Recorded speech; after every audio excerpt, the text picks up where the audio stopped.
Hello दोस्तों, नमस्कार। आप सभी का स्वागत है कंचन लोकगीत में। आप सब कैसे हैं दोस्तों? उम्मीद करती हूँ कि आप लोग बहुत अच्छे होंगे, स्वस्थ होंगे, मस्त होंगे।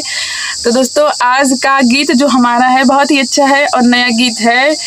जब दुल्हन उतरती है तो बहना जैसे दरवाज़ा छींकती हैं तो अपने भाई से नेक चार बहना मांगती हैं। कैसे मांगती हैं, कैसे गाती हैं? डाकई ना दे बैडे बढ़िया हो सुना भैया हमार, डाकई ना दे बैडे बढ़िया हो सुना भैया हमार।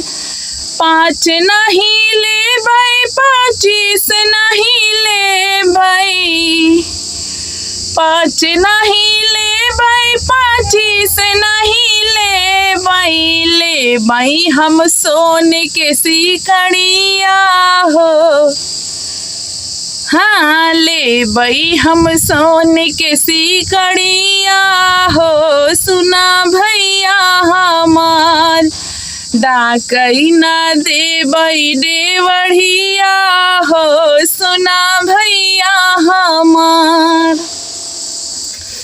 5 नहीं ले भाई 25 नहीं ले भाई, 5 नहीं ले भाई 25 नहीं ले भाई, ले भाई हम कान के झुमकवा हो सुना भैया हमार। ले भाई हम सोने के झुमकवा हो सुना भैया हमार। डाकई ना दे बैडे बढ़िया हो सुना भैया हमार। 5 नहीं ले भाई 25 नहीं ले भाई, ले भाई हम हाथ के घड़ी लवा हो सुना भैया हमार। हाँ, ले भाई हम हाथ के घड़ी लवा हो सुना भैया हमार। डाके ना दे बैडे बढ़िया हो सुना भैया हमार। 5 नहीं ले भाई 25 नहीं ले भाई, 5 नहीं ले भाई 25 नहीं ले भाई, ले भाई हम नाक के नथियावा हो, ले भाई हम नाक के नथियावा हो सुना भैया हमार। डाके ना दे बैडे बढ़िया हो सुना भैया हमार।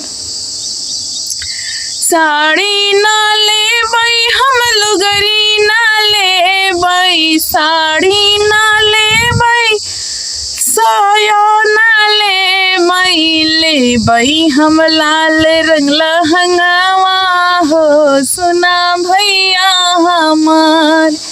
ले भाई हम भाभी के लहंगवा हो सुना भैया हमार। डाकई ना दे बैडे बढ़िया हो सुना भैया हमार।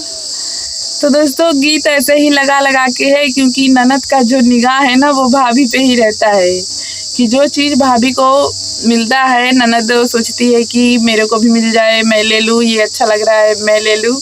लेकिन ननद लोग ये नहीं सोचती हैं कि भाभी को भी अरमान होगा, उसकी चाहत होगी, कोई दिया होगा तो मतलब वो ली होगी तो अपने पसंद से ली होगी, उसकी भी कुछ ख्वाहिशें होगी। तो हम सभी ननद रानी से यही कहना चाहते हैं कि ऐसा आप लोग मत करिएगा। जो आपको भाभी को पसंद है तो आप लोग वही चीज़ मत लीजिएगा, आप लोग कोई दूसरा चीज़ ले लो यार, है ना। अगर मायके से वो लेकर आई है तो अपने लिए लेकर आई है ना कि आप सबके लिए। अगर आप सबके लिए लाएगी तो वो खुद देगी, तो आप लोग वो चीज़ पे उंगली मत उठाइएगा। फिलहाल हमारा ये गीत है, ऐसा कोई मकसद नहीं है।